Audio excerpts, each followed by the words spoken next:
The following program contains views that are not those of WVTC, iNetworks Communications, their subsidiaries, affiliates, or financial supporters.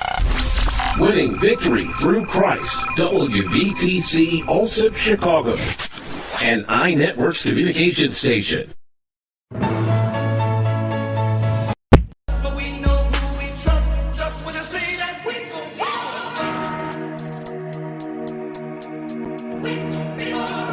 WVTC Radio. Sit back and relax. Tune in.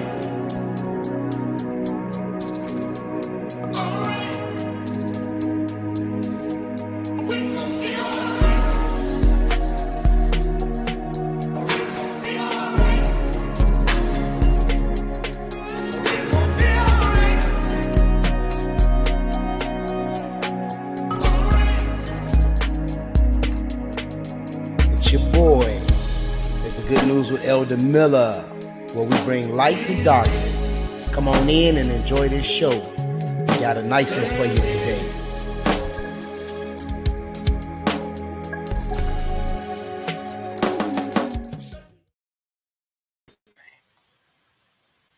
All right, we's here. Oh. Well, good evening. How y'all doing? Good evening, good evening. Right, I will bless the Lord at all times. His praises shall continuously be in my mouth. Come on now. All right, so y'all know how we start off. We have to start off each week with our tagline scripture, and that is Luke 14:23 says, and they said unto the saints, go out as servants into the highways and the hedgeways and the byways, that the word of the Lord may compel those to come to the house of the Lord, so that they may be blessed, so the house may be filled. Amen. Amen. So we're here live today. Last week, we thank God for the replay that we had. Yes. You understand that it was very, it was a blessing. It was absolutely. Yeah. So we're here today in live in person. It's us. It's Elder Miller and it's Dorian H. Nash. You know what? Here's the thing, and I don't want to cut you off, but man, first of all, how was your Thanksgiving? Oh, it was super fantastic because I had a lot of family. You know what? All family. Mm-hmm. I don't think I was around any friends. It was all family. Yeah. Well, that's a blessing too. Oh yeah, right? Absolutely, for sure. Able to be with our family. So I too had a really enjoyable Thanksgiving. Yeah, got to spend some quality time with my daughters, and my oldest helped her to fly back out. She's back in in Maryland. This afternoon. Sweet. So hey baby, hi Taylor. So glad. And I must say, as you've seen us in the past several weeks. We've been out of the studio and we've been actually the owner of the station. We've been in his home doing our shows from here. I think next week we go back to the studio. But it's been really cool just kind of being in this home of, kind of effect. Yeah. And I must say, every time we come here, the melanin be popping. Oh, man. Oh, my goodness. The melanin is popping. So, the skin is glowing. Right. I really appreciate that. And thank you to all of our listeners and even in the replays and all of that, and just for the love that you've shown. And we actually continue to show that love. We got a lot of stuff to talk about tonight. Oh, my God. A lot of times, obviously, we have a guest on. Right. But we've decided for tonight, we're just going to have a conversation with the people. With the people. That's it. So we need y'all. Right. Yeah. So we need you all to chime in. We need y'all questions and we need y'all answers because we got some trending topics going on today. It's so much foolishness. Oh my God. Shenanigans. Man, tomfoolery. Right. A lot of that. It's going down in the world. We want to talk about it. We want to get your opinion about it. Yeah. And we're joking around, but it's some serious stuff we want to bring. We always say, as Pastor G always says, we want to bring light to dark, right? And in a way that has substantive conversations, and in ways sometimes that we may not always have the answers, but at least we begin to have a dialogue. Yes, so absolutely. It's really important. So first up, what did you want to talk about? You know what? First up, let's talk about, we want to talk a little bit about the situation where the young lady, 19 years old, her dad is being executed, I believe this week. And she went before the judge to see if it was possible for her to actually view his execution. She just wanted to be there in support. Yeah. This is, nobody just loves to go to executions. Yeah, you go in support of your family member. Yeah. And so the judge, I understand this morning, I was staying on top of the story, but I understand this morning that he stated that she couldn't be there. She couldn't attend. So with that being said, I don't understand, because I thought that you could actually go to these executions if you wanted to go. Yeah, I didn't know that there had some sort of court jurisdiction, and maybe that's specific to that state. Maybe it was Missouri, I believe. So if you guys have any intel on that, we greatly appreciate it. But again, have no reasoning as to why the judge denied it. This young lady was 19. Is 19? 19. Yeah, is 19. Yes.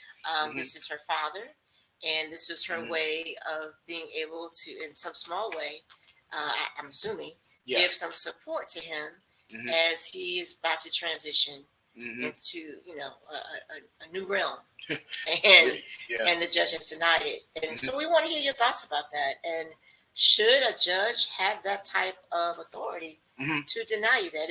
It's already a sad situation. Now, whether he's innocent, guilty, whatever the case may be, I think that everyone deserves a certain level of human dignity. Well, and my thing on that is that, obviously a level of human dignity. Well, at the end of the day, he's probably been locked up for some time. I don't know if it was a situation where they even got the time to even go see him while he was locked up, because certain situations, when you put in that position, you don't even be able to go see your loved one. Yeah. So, like I say, I don't know what the crime was or whatever they did. Obviously, it was enough that he's being executed. So, with that being said, I'm thinking that hey, if that's her wish, then allow her to at least go see her dad. Take his last breath if that's something that she wanted to do. You know what I'm saying? I'm sure I'm curious. Agonizing just to have the thought of that, and I don't. And again, I wouldn't pray that situation on anybody. No, not at all. I wouldn't want to be in that type of situation. But if faced with that, and I had the opportunity and was willing to go, why would this judge? Deny her that. To see her father. You know what too? I understand that they also get, I think, 3 wishes, if you will. So I'm wondering, if he knew that his daughter was trying to, come see him, I guess, for the last time. I'm wondering if he would have made that one of his wishes, would they allowed it then? I'm like I say, I'm going to research this a little bit more because I'm curious. Again, if you're in Missouri, or you hear this on the replay, and or during the course of this hour, and you have some insight that we may not be privy to, please, we want you to weigh in and give us your insight, because this is just something out of the realm. Didn't understand how this could even be, and I think we should also note. Obviously, we're talking about right now. This is a very agonizing subject. But we, obviously we want to, again, in bringing light, sometimes you got to talk about these types of subject matters. Yeah, for sure. It's not always easy. But we also want to talk about, at some point, hopefully, we want to talk about Miss Dees. And what she's been doing in terms of just a highlight of a moment of someone thinking about somebody else during the holidays, during Thanksgiving. Absolutely. During the holidays, she had the opportunity. She's an amazing cook. And she literally went out and fed homeless people. Now, I know there are tons of people that do that and serve in soup kitchens and serve, and so we won't take anything from that. Right. But I think it's really good to mention the good stuff. We're talking about a lot of the crazy stuff, but it's also good to mention, you know what, there's still people out here that are caring about folks. Yeah, and they're taking their hard-earned money to help somebody else. Absolutely, and that's what it's actually all about. And sometimes, like you said, you did mention money. At the end of the day, for the person heart that's doing that, they don't look at it as they're spending their money. They think of it as spreading love. Absolutely. And that's part of how, what God has commissioned us to do, to love one another. And so, I applaud her for that what she done. She actually loaded up her truck with all the food that she cooked, and she took it out to numerous people, and she was able to be a blessing to people. And that man, I just kept on. That video just warmed my heart. And hopefully, it's sometime before the end of the broadcast. We may be able to play a little snippet of that of her doing just that. Yeah. And serving and being used by the Lord. Let the Lord use you. She said, "Yes, I will." Absolutely. And met the call. So we just want to encourage you and give you a shout out, give you your flowers, Miss Dees. And just thank you for just your heart and your willingness to to spread love. Absolutely. And then I want to also put a plug in it for December 10th. December 10th, we're going to be partnering with Miss D's Kitchen. She wants to take chili down Lower Walker Drive and serve as many as we can until it's gone. So we're also trying to, for you all that don't know, I have a heart's passion, me and my wife and my team, we have a heart's passion for the homeless as well. So what we're going to do is we're going to try to raise money again to actually donate 15 heaters to our brothers and sisters that are in need. Yes. You know what I'm saying?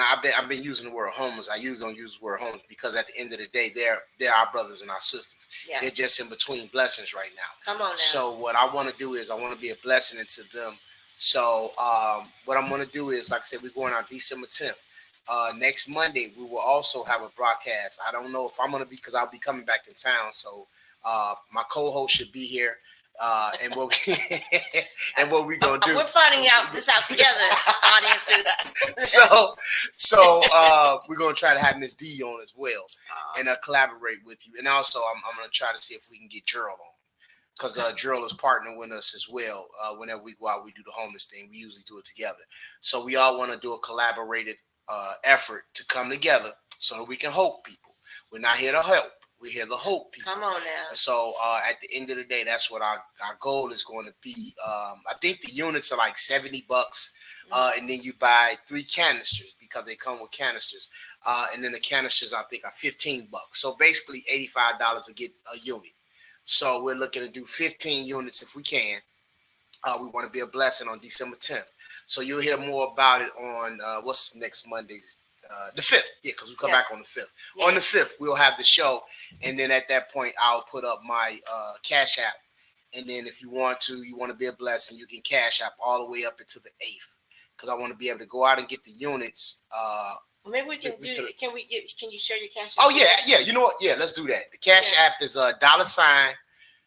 Hold on. Gerald Dry. I don't use this thing often. Hold on. Talk about something. All right. So while he's finding make sure he has the correct handle, because we don't want the money to go to the wrong place. I think that's certainly a worthy cause, and there are people that want to be able to give and be able to support in some sort of way. So I think we have it now. Yes. Now, does it make a difference if it's capital or not? Or no? Yes. Okay. So it's $, capital GERALD, capital D. Drives, DRIVES. VES. Capital DRIVES. There you go. Drives. Right. Okay, so let's do that again. It's $, capital GERALD, capital DRIVES. Drives. So if you all want to be a donation, if y'all want to donate, you can. So if you want to donate a unit, you're looking at about $75-$80. But at the end of the day, you all, whatever you donate, that's fine too, because it'll go towards the unit of whatever we raise by the 8th. Because that's the day I want to go pick up the units, and I want to have them ready to roll for the 10th when we will be going out. And then again, we'll keep repeating this. Yeah, absolutely. So you have this week, next week. Yeah. And to give, if your heart is moved to give, and say, hey, look, I want to be a blessing to somebody else during this time, because really, y'all, and part of what we're going to talk about tonight, there's a lot of foolishness that's happening right now, and we just need to be mindful and be even in the midst of the foolishness and the tomfoolery. And people running amok. A lot of that going on. That we are still thinking about ways that are, giving upliftment to those that are serving others. Ways that we can give, ways that we can, just put a spotlight on things that are positive in the midst of all this tomfoolery. And so, that being said, we're going to jump back into some more tomfoolery. Right. Because again, not just for the sake of saying it, but I think it's important around this whole framing around how we treat our fellow man. Yes. And, and then framing that on top of, we just recently had some elections in November, November 8th. Yeah. And I hope for you all that are listening or will continue to listen, hope you all voted. And if you didn't vote, this ain't to guilt you out, but we need every single vote. And this is not a ploy to say you got to vote one way or the other. But I do think there's a question about voting in your best interest and taking a real look at who best aligns with your particular interests. And some people will say, well, all politics are crooks and all of that. And neither party really is for you. And I get all of that. And I think there's an argument for all of that. Mm-hmm. But at the end of the day, these elected officials have a lot of sway in terms of the laws that are upheld, the laws that are passed, and the ways in which our legislature, in particular right now, we're going to talk about our state legislature, Right, how they very enact important. and do various things. Mm-hmm. So I just want to read a story that just recently happened Mm-hmm. that I think speaks to that narrative as to why elections are important. So the headline, now this is coming out of Epoch Times. Now, honestly, I've not heard of this particular news news outlet, but this is where it's reported from, and I'm sure it's in other papers as well. But this is out of South Carolina. It says newly elected conservative school board fires superintendent and then bans critical race theory. In one meeting, Deion Jackson went from South Carolina's Berkeley County School superintendent to unemployed. His firing came at the hand of a newly elected school board, which appears to have declared a judgment day for woke practices in the district. In its first meeting after the November 8th election, the board fired Superintendent Jackson and school counsel Tiffany Richardson.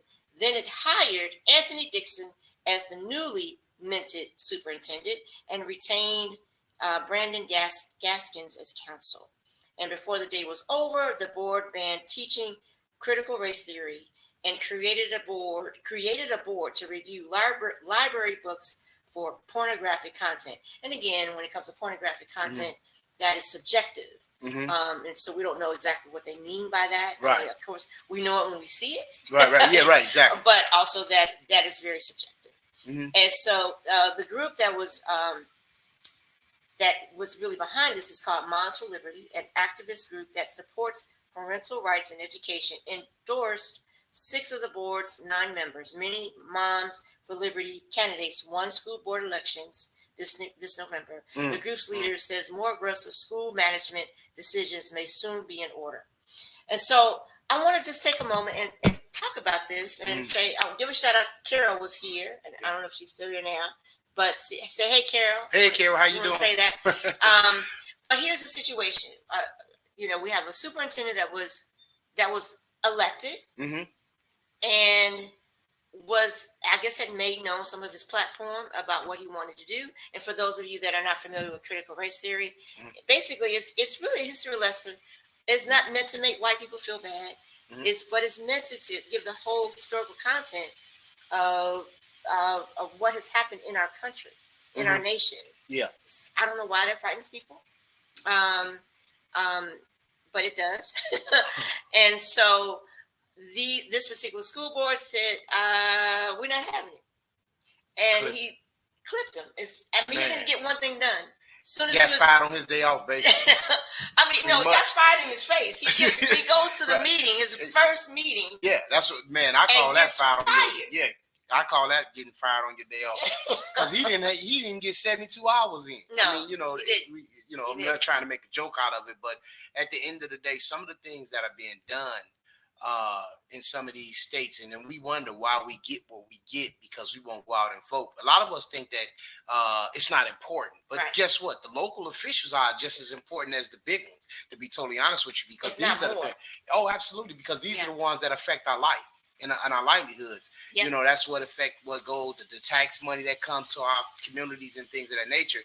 And I have to be totally honest with you. I've been driving trucks now for over 25 years. I was one of the people that didn't vote because I was always gone or whatever the case may be. And I figured I always was like, you know what, that don't affect me, or, you know what I'm saying? And my kids are grown and gone. And then I didn't notice this until 3 years ago when I started getting involved in politics and things of that nature. I ran for the school board and I found out just how important it is, because I'm like, you know what, I'm fighting for my kids, my grandkids and stuff like that. Even though my kids are grown and gone. And, I think that Park Forest is a really good, a community to raise your kids in. But I see a lot of changes taking place. So in order for us to get in place to make that change, we got to vote. Well, this is what it gets me. And again, not to cut you off, but I hear so many people say, oh, this ain't right, that ain't right, this, that, and the third. But then if you don't vote, Yeah. How do you How do you get expect change? anything to change? And how can you really complain when you don't take be part of the process? And you know what? That brings me to another point. One of the points is that my son, Kalen, you know, when he was growing up, he wanted to be a police officer. And me and him experienced some racial things in that Racial nature. profile. Exactly. Some And racial abuse. yeah. So, Yeah. and he was Police with me abuse. and he saw it and he witnessed this. And, you know, when I was talking to him about it, he was like, man, Dad, he said, I used to want to be a cop. He was like, but man, not after what just happened to us. No, I can't. No, I'm not going to be able to do it. And my thing was, and I prayed about it. I told him, I say, look, son, you saw what just happened. I say, in order for us to get the change that we need for you to become a cop. You need to be the so change. that you can be that you can be the change, so that people can see that, you know, there are people that really care for us. Because the bottom line is that on the side of all these police cars and things of that nature, it says we serve and protect. But I don't know who they serving and protecting for. A lot of them, to be honest with you, because a lot of people don't really want to call. don't want to call. I mean, yeah, as a black person in America, you got to weigh your options. You got to weigh it out. You Let's got to weigh just be your real. options. You got to weigh it out sometimes. Of the things that's going on, and it's unfortunate because these are the people that we pay their checks. Yeah. You know. Yeah. And it's mind blowing that we have these type of situations taking place in 2022. You know. Yeah. And then you have people that's walking around with badges and things of that nature, and they can take your lives. And back in the day, they were getting away with it. It's a little bit more out in the face now, and finally, you know, people are being held accountable, if you will. And I think we're at the tip end of people being held accountable. Yeah. It's, you know, I think about the officer that has been held accountable for George Floyd's murder. But how many people did we see also get murdered in the summer of 2020? And none of those people have been really held accountable. And so there's something to be said. Yes, that he absolutely needed to be, but there are so many more that still continue and need to be held accountable. But because the police themselves are protected by certain laws, have immunity laws, they are able to do things that do not appear to be protecting and serving the people. One of the stories that comes to mind just recently, and Pastor G, I'll let you speak to that. Yet again, here's a person running from the police. I think this was in Alabama. Yeah. Oh, yeah. So this man was running from the police. Yeah. And was shot in the back. Yeah. Well, not to mention, young man, don't know what he done. Like I say once again, because we get these stories, and we like to have total facts. But from what I saw, I watched YouTube news a lot of times. Is where I get a lot of my stories from. And like you say, you have to really look at the make sure that it's the source of it is true. Right. But apparently in Mississippi, I can't remember what part of Mississippi. But anyway, it's Mississippi. It was Mississippi. Yeah, it's Mississippi. Okay. So Wednesday, it was last Thursday. A gentleman was running from them. Now he's 50 yards away from them. And for everybody that was out there that did see it, he's running away 50 yards. Now think about this. That's half a football field. So I don't understand whether immediate danger or anything took place. They shot this man down, basically, in front of people that were out there. And it was in a park. So with that being said, these are the type of situations that are continuing to take place. Now, whether he had a weapon or not, they kept saying that he didn't. But my point is that if someone's running away, they're a football length away from you, a half a football field away from you, why are you shooting them in the back? Yeah. Okay. That's just like we know that accidents. Like I had a situation with me last Friday. I drive a rig, for you all that don't know. There was an accident on 9094 at Klein. We headed westbound. Truck lost its steel.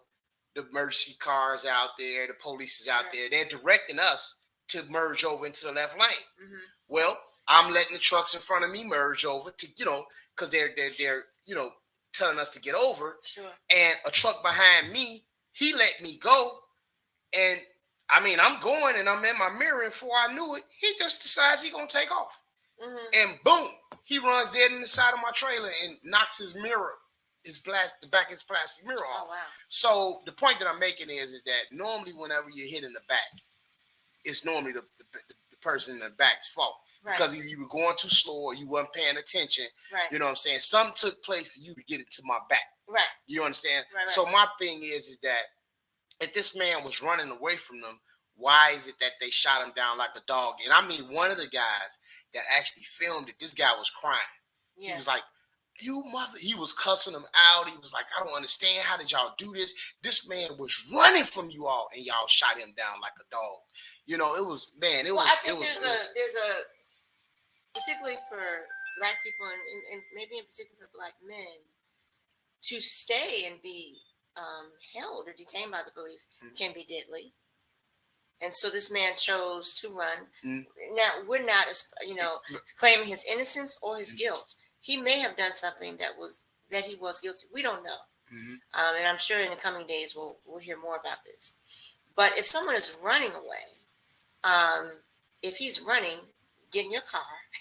I just feel like at the end of the day, you could have shot him in his leg if you wanted to stop him. You didn't have to kill him.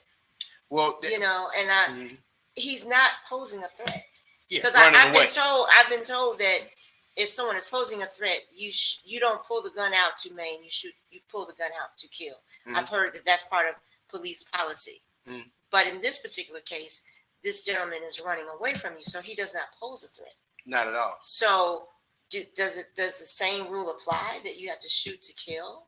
And so that's the question that I have. And again, this speaks to how we're being policed, why men or why people in general choose to run, because you can get killed when you're detained, you can get killed when you run. Yeah, it doesn't seem to be any type of safety, and I don't think the police, in a very real sense, really take that into account. How many stories have we seen where people have been detained and they don't come home? Yeah. Right. And then just as many people that have tried to get away and then they don't come home. So you can have your hands up and not come home. Yeah. You can say I can't breathe and you don't come home. And so I think that there's a real, why is that happening? And continues to happen, and that part is not being addressed. Right. I think there's a certain sense of that and again, I would love for a police officer that's listening to chime in, that why is it necessary that you have to have fatal force on the citizens that you're sent to protect and serve? Well, so I worked security for numerous years, and whenever we were when we have to go qualify to use the weapons that we used, the bottom line is that, and it's crazy because the bottom line is that the target that they give you, you have to, everything that you do is center mass. Okay. Or it's headshots. You understand? So basically, never taught to shoot at legs or arm or none of that. Everything is center mass or headshot. Okay. So those are the ones, as long as you hitting those targets, you qualify. So you're not being trained on, nobody's telling you that, okay, if it's not an immediate threat, if you do have to pull your weapon, shoot them in the leg or shoot them in the arm. You know what I'm saying? To just get them. But that's if the saying that is coming towards you, right? Exactly. Right. What is the policy if someone's trying to get away from you? Basically there is no policy. Because at that point they still they shooting, obviously getting away with it. You know what I'm saying? Because I guess what I'm saying is so obviously a bouncer situation or security situation is a little different than a police situation. Oh, absolutely. Yeah. But to that point though, what in your experience, what was the policy if someone, maybe they were trying to get out of a bill, maybe they were harassing somebody in the joint and they were trying to get away. What was your policy? Okay, so here's the deal. Matter of fact, I'm glad you brought that up. I had this happen to me when we first became security at 925 West Huron. Hey, Cheryl, how you doing? You're right. Shoot to kill. That's what they teach us. So basically, we had a situation where we were at 925 West Huron, where I used to work at. Okay, it's a building. And we were securing it, a friend of mine, me and my friend. Now, what type of building? Those condos down there where the rich people at 925 Huron. Yep. I think I was downtown just yesterday. Okay, so 925 Huron. So You got $500,000 condominiums and things like that. It's So probably more than that today. million, easy. Right down the street from Cabrini and all that. Okay, so anyway, we're patrolling, and what we did was each night or each day that would shift was you would have an unarmed and you would have a armed security guard. Okay, so before I came armed, I was the unarmed that day that I was on it. My captain, his name was Carter Miller. He was on. No, I'm sorry, I take that back. Cisco Brown was there. Oh, and, Cisco Brown. Cisco Brown. That's a name right there. Cisco was on duty with me, right? All right, Cisco, Mr. Brown. So we had a tenant come in, and she said, "I think somebody's out there bothering a car." So she came in. So I'm at the desk at the time. So I radioed for Cisco. Like, hey, Cisco, we got somebody that came in. They said that they think somebody's in the parking lot bothering a car. All right. So he said, for real? So he come downstairs. He on the elevator. We get off. We break out the door. Y'all ready? And so we heading towards So we running towards a car, and we see the guys. So they get out the car, and so when they see us, Cisco draw. Like, I'm like, oh Lord, he finna shoot him. So one of the guys was like running towards, and then all of a sudden, when he saw him draw, he took off. Right. And so the other guy, he was still inside the car. Now, were they because he didn't see us? Yeah, they was in that. They was going rambling through cars. Okay. So they was checking door handles. Okay. Because I ain't gonna say white folk. So they knew a lot of times they didn't lock their doors. So basically, they were just grabbing stuff out the cars, whatever they get their hands on. And so when Cisco upped, the guy took off and ran. But the bottom line is that if he would have shot, then because we were told that, not as long as they don't cause us no immediate harm, then we can't shoot. Right. So basically, dude got out, ran towards him. When he up, he took off. Right. Okay, so he's not a threat to us anymore. Right. Right. So the other guy gets out the car. When he see that, and he took off. Right. We let him go. Okay. So we called CPD and make out the police report. They live to see another day. Right? So, really worth killing somebody? Exactly. You know what I'm saying? Because at this point, you understand what I'm saying? The guy was coming at him. Oh, he had all, so if he's coming at see, that makes sense to me. If you're coming at me, me pulling out or drawing my weapon. Yeah, because we don't know what he had. Because we don't know what you got. Right. But as soon as he turned, he let him go. Now, I can see this. I can see, and I've seen this I only seen this on TV, y'all. So I don't know if this is real. So I've seen where someone is running and the person will shoot in the air. Yeah. That's the warning. That's the warning shot. That's the warning shot. Now Cisco could have done it. Now, if he had been coming still, he would have had the right to take him out. Right. Because we don't know what he had in his hand or anything. Sure. But here's the thing. Check this out. We also secure 660. I wasn't through with the story. Okay. We also secure 660, which is all posted. Okay. So we called this. That's a whole other animal. Yeah. So we called Greenleaf. Okay. This the old dude. Now Greenleaf, it was kind of bad over there because he was right across the street from Cabrini. Right. So Greenleaf, we had what they call revolvers. Right. Greenleaf carried a sawed-off shotgun. So it was like, he like, they got big guns, I'm gonna have a big gun. Okay. So anyway, long story short, we radio in that, hey, Greenleaf, this one just took part. So they had to run past Greenleaf building. Right. So Greenleaf comes out, right? With his shotgun. And he got his revolver and his double barrel rifle. So look, we hear something about when dude fly down the street, they running. We hear something go, blue. We be like, whoa, right. He done shot somebody. He shot a warning shot. Okay. With his double barrel. Okay. Right? So they kept going. Okay. Long story short, he, you know what I'm saying? He like, okay, they don't pose him a threat, but he shot a warning shot. But they kept going. They kept going. They kept going. Yeah. So again, these are people that in security. Is it? And I know Cheryl said they're trained to shoot to kill, but you guys in your training, because they're not a threat. Yeah. One of you Greenleaf chose to do a warning shot. They continued to run. Right. Prior to that, when the guy took off running, he didn't do a warning shot. But again, they lived to do, for another day. Right. And I guess that's my question: is it really worth killing somebody over whatever they found in the car, whatever? And again, I understand there's people's stuff and. You don't want nobody messing with your car. I don't want nobody messing with my car. Right. I get that. But is it worth killing somebody? And then not only that, you have to think about it too. A lot of times when we get in those type of situations, when you're doing security, I don't think our insurance was as strong as CPD. Okay. So you actually have to have a lawyer in your insurance company that's going to bag you up. Say you had to, use deadly force. So that's a part of it as well. That's why they actually shoot to kill, because at the end of the day, now that threat that was coming towards them is dead. Yeah. So it's pretty much their word against yours. Right. And you can't talk if you did. Exactly. So, but we already know this to be true. Many cops have said, "I fear for my life," and that's what they use as the reason for why they use deadly force. Deadly force. Yeah. But again, I don't think that applies if you're running away. It shouldn't. You know what I'm saying? It shouldn't. I mean, what y'all think? Cheryl, I know you said train, shoot to kill, but does that, what she said? Train to access the situation in a split second. Well, I mean, again, to your point, Cheryl, if the assailant is running away and you have to make a decision in a split second, is your first, and again, I'm not a trained officer. Right. And I shouldn't be, because I will shoot everything that's moving. Right. I'm scary. Right. Well, guess what? They are too. Well, yeah. So then I know I shouldn't be a cop. Right. Because I know that I will mess some stuff up. And guess what? To your point, a lot of them shouldn't be either. Because that's what they do. You know what I'm saying? And I'm gonna tell you something. I'm glad you brought that up. I want to use that because a friend of ours, where I used to go get my hair cut when I had hair, the barbershop that I used to go to, we had this guy named Big. What is that boy name?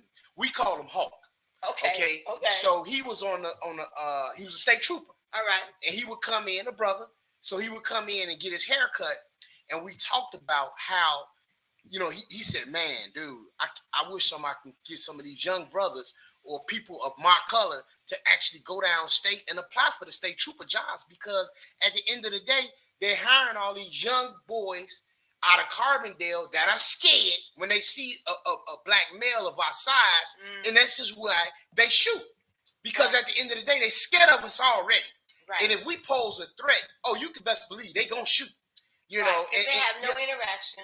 They don't know nothing about us. They're raised in the fields. Yeah. And a lot of them shoot because that's all they do. They live in cornfields, so they shoot all their life. So they know how to shoot. Yeah. You know what I'm saying? They don't know how to do nothing else. But they don't know how to de-escalate.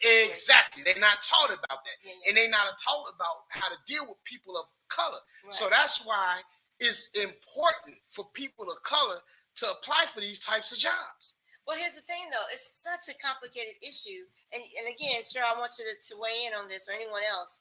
So the police are, supposedly to protect and serve. And I put that in air quotes, but y'all work with that.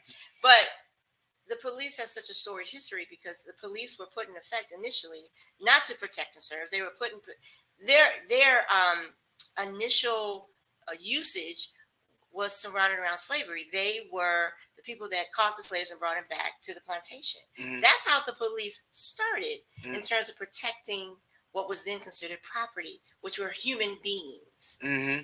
That's how the police its inauguration began. And if y'all think I'm lying, look up in your history. Mm-hmm. That's what the police served as.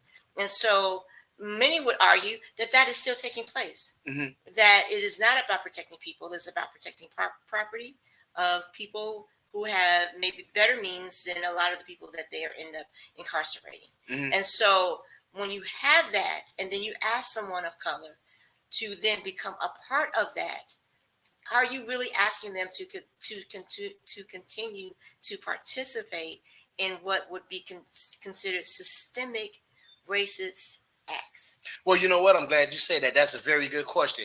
And the bottom line is that I try to come up with it. Oh yeah.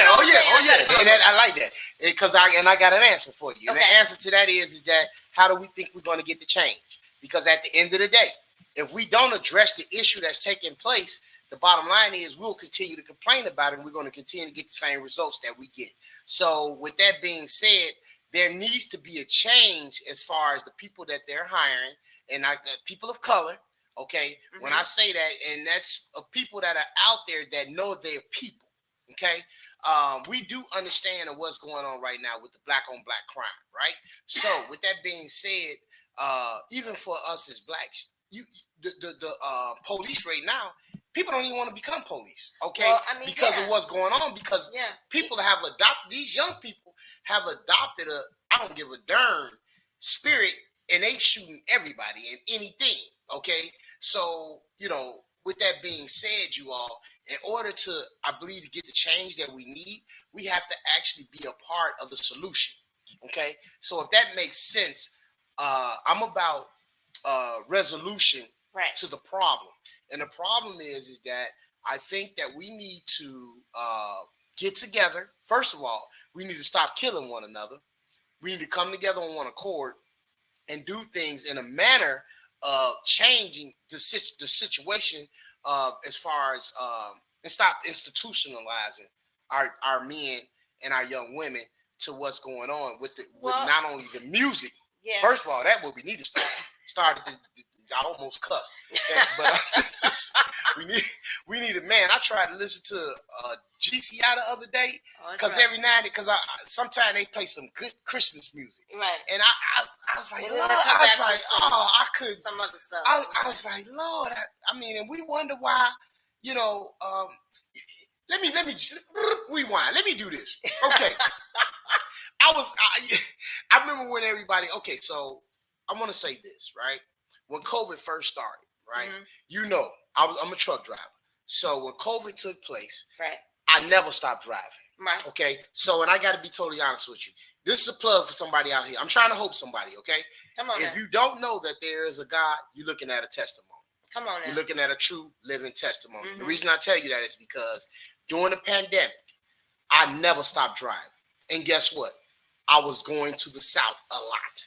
And I did not see any mask. Okay. And I was one of them that wasn't wearing them either. So, I mean, I'm just being honest. Mm-hmm. They wasn't wearing them and I wasn't wearing them. Mm-hmm. The bottom line is you was in all types of COVID suit. Oh man, I was Houston, Texas, Memphis. Yeah. I was in Florida, man. I was everywhere when COVID broke Lord out. Was with you. Absolutely. So I want to tell you that there is a God. So with that being said, commercial break. So I say that to say this, you all. We are being distracted by what the world is doing in our lives. Okay, we were distracted with COVID. We were out of the churches. We were out of society. And we wondering why people are acting crazy now. We were out of church. We were out of society for almost 3 years, right? So now that the world is opened back up, right? It's hard for people to come back to church. I prayed. I asked God. I said, God, can you please give me revelation why it is that people don't want to come back to church? And God gave me a revelation. And I thought about this. I said, you know what? He gave me this. He said, my people don't trust me. I said, what? He said, my people don't trust me. He said, the reason that they're not coming is because they don't trust that I'm who I say I am. Because the C in COVID, you saying that C in COVID is bigger than the C in Christ. Okay? I sent my only begotten son to die for our sins. And he came here on a mission. He understood the assignment. Sure, okay? So when I say that, I say this to you all. I'm trying to hope you. And the reason I say this to you all is because guess what? God is trying to get us to get back on track. And a lot of us are missing it. But okay, listen, I'm gonna say this. Go ahead. So I agree with you. I do think that there is a certain amount of distrust, but I think also some of the representatives, not you, you are not in that number, but some of the, we just had that whole, we laughed about it with the pastor that got robbed in his own church. Right, yeah, absolutely. Some of the shenanigans that are going on with some of our pastors. And the way that they shepherd, or I should say the way that they don't shepherd their flock, has always been an area of contention. Why people say, that's why I don't go to church. And guess what? I'm glad you brought that up because I was setting it up for you. Right. Yes. So setting it up for this. And the bottom line is that guess what, people? We're always going to think about excuses not to go. Always. It's an excuse. Because guess what? That job that you go to, that God has given you the wisdom and the knowledge to have and to make your ends meet, you didn't stop going there. Yeah, but somebody will say, look, but here's the thing, but that job pays me. Exactly. Right? Okay. Now, and what did God do? I'm with you. Right. But somebody's going to say in the tangible. Yeah. Oh, in the tangible means. Right. Yeah, I know every 2 weeks I'm going to get that paycheck. Right. God, he show up when he chooses to. Right. And And you know what we say, he may not show him when you want him But to, he's but an on-time guy. he's an on-time guy. Absolutely. But people are not focused on that. They're focused on the tangible. What can I get right now? Thank you. That's what I want you to say. That's the people that are thinking it. I'm just saying what they think. Absolutely, and I'm glad you brought that up, because this is the fact of it all. The bottom line is all a distraction to get us distracted from what the enemy is doing, and this is why we can't focus on what God really has for us. Okay. Right? Okay. So think about this. I'm gonna let you all simmer with this. I did it. So Thursday, marinate. For Thanksgiving, I did a sermon in reference to Peter about I did with the sermon of the 12 disciples in the boat, and when God told them to go to the other side, and I'll meet you there. Okay. Right. So and then Peter cried out, because Jesus, it was a real storm. Boisterous storm hit the boat, and they were all worried about this storm. Right. So we're talking about it's a boat, whatever the boat is going to do, but they scared. Right. When Jesus has given them a commission to go to the other side, I will meet you on the other side. Right. Remember, when God speaks something, it's coming to pass. Okay? So they got scared now think about this. And this is where a lot of us at. They're in the middle of the water of where God told them to be.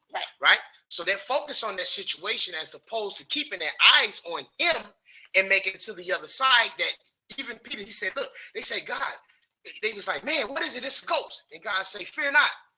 Why are you fearing? It's not a ghost, it's me. Cheryl just said they took their eyes off God. Exactly. Yeah. And what did they do? They sank.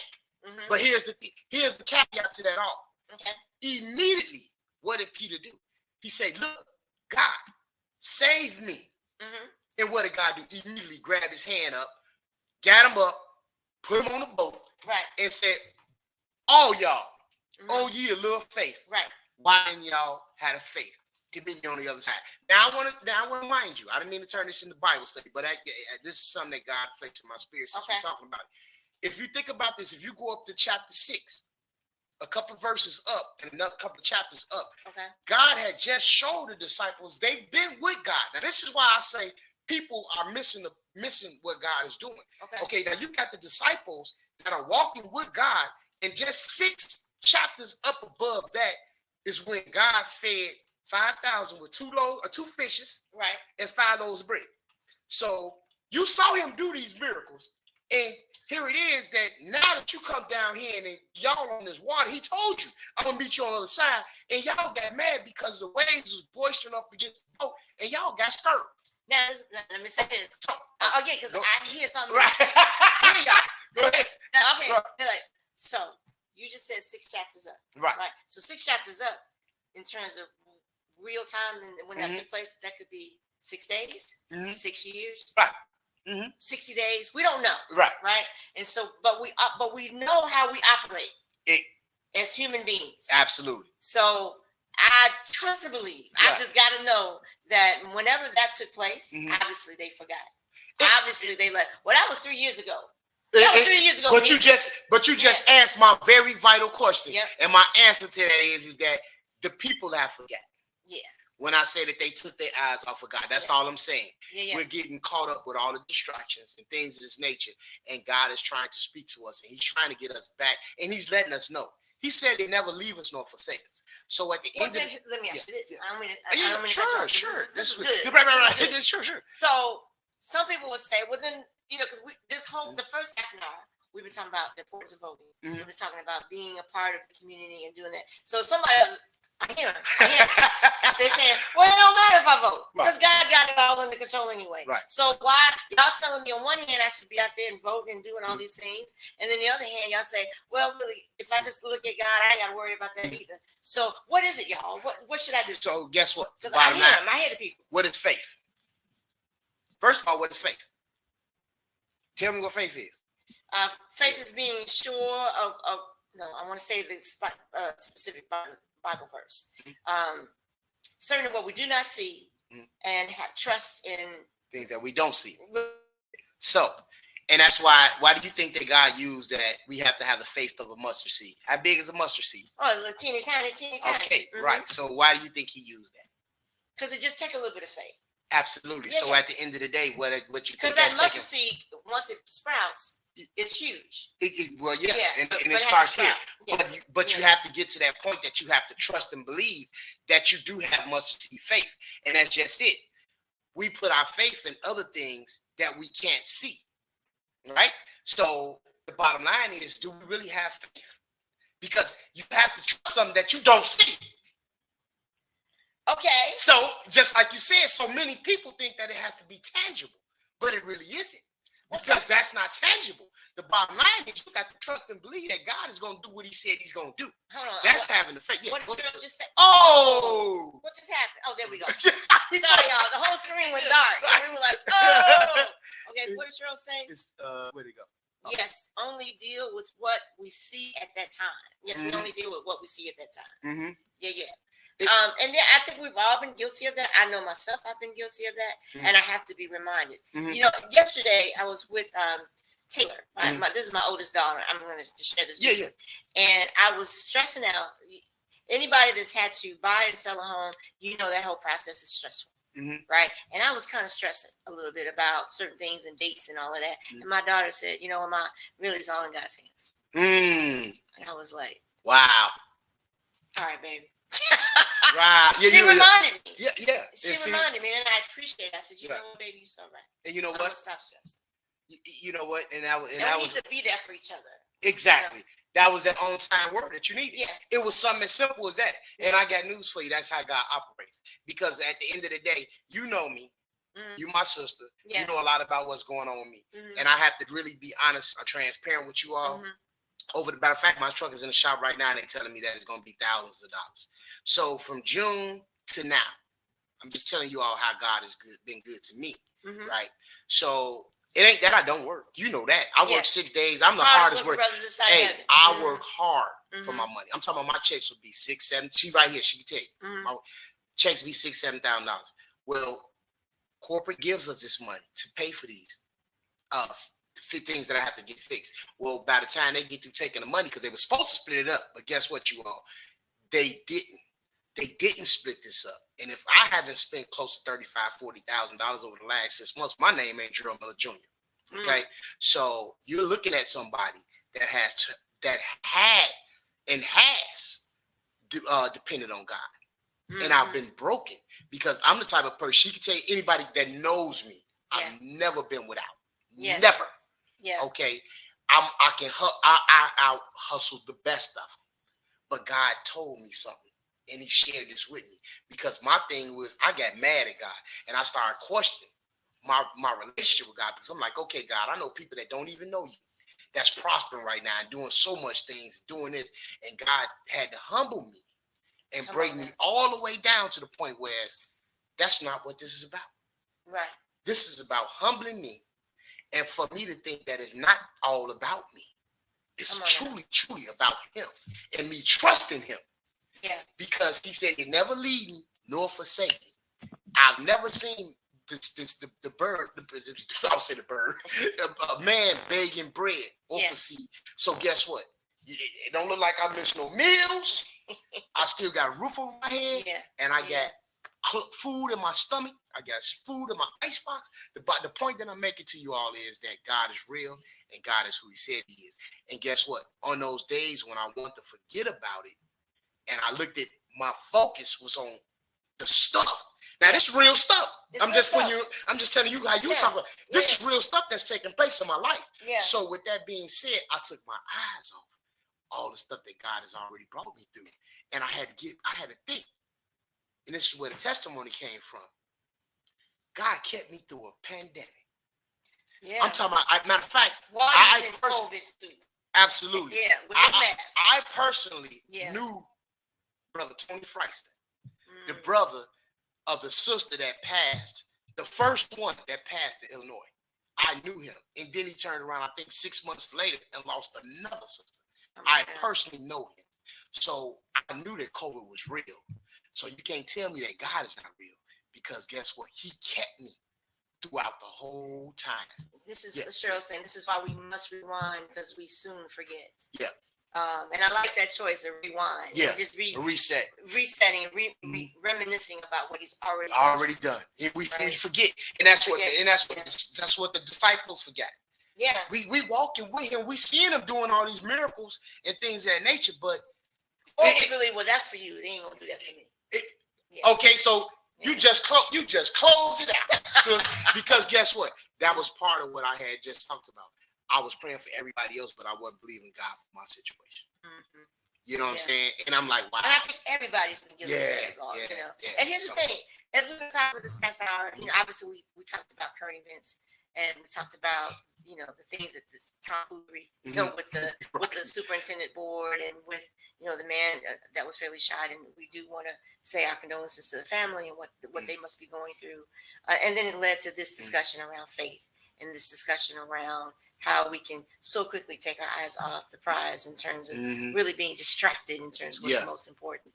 That wasn't necessarily what we planned to talk about tonight. It wasn't. But again, I think that again in our mantra about we are here to hope somebody. We hope that this does help you to understand, especially during these times. Because I believe, Pastor G, in these next few weeks as we close out 2022, I am not going to be surprised by anything that comes across the news waves. I'm really not, because I feel like there's going to be a lot of stuff that's going to happen to close out 22. Some good, but I think we still got a surge of just craziness that I believe is going to occur leading into 23. And that's okay, because again, we got to keep our eyes on the prize. There you go. Right? Yeah. And I think that's the thing that we have to continue to think about and to continue just to stay focused on, because it is so easy to get caught up in the madness. We still encourage you. We still want you to vote. We still want you to be part of the practice of you know, being involved in your community. But also, even in doing that, to understand that we cannot lose focus of our faith.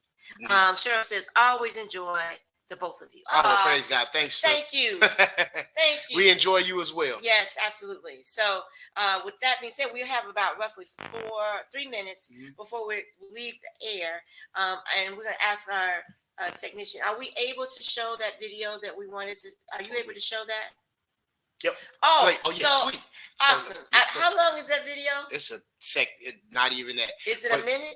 No, it's not. It's less than a minute. Oh, okay, so, less than a minute. Okay. So did you want to say anything? You know what? And we're going to close out with that video. Okay. So we're going to get ready to close out tonight, you all. We pray that the show has been a blessing to you all. Also, go out there and support Miss D's Kitchens, because she's doing some great things, and we want to definitely continue to team up with her to be able to do some great things. So share this video, you all. Please share, like, and let other people know about what's going on here at the Good News with Elder Miller and Cole's DORIAN NASH. We got a lot of stuff that's going to take place in 2023. Yes. We got a lot of good guests that are going to be coming on the show, and we got a lot of good content that we're going to be bringing to the show. So we want you all, and we're going to be doing some plays in 2023. Come on now. And if anybody's seen any of our plays, y'all know we get it in. Yes. We have a lot of fun. We're going to redo. Trust and believe when I tell you, we're going to redo So You Think You Want to Be Grown. I just love that play. Yes. But we're going to close out you all with this video by supporting Miss D's Kitchen. We just want you to see the heart that she had for the people. This is not bragging. This is not boasting, saying what somebody else is doing. This is how it's supposed to be. This is her sharing the love of Jesus Christ. Okay. And look at the diversity that's in the video. See that. Okay. Right. Before you judge. Absolutely. Yeah. And then we can, maybe at the end, we can still post your Cash App. So people can share for the next go around in the ways people want to give. So we love y'all. We're going to see you next Monday. Peace. Peace. Children, hold on.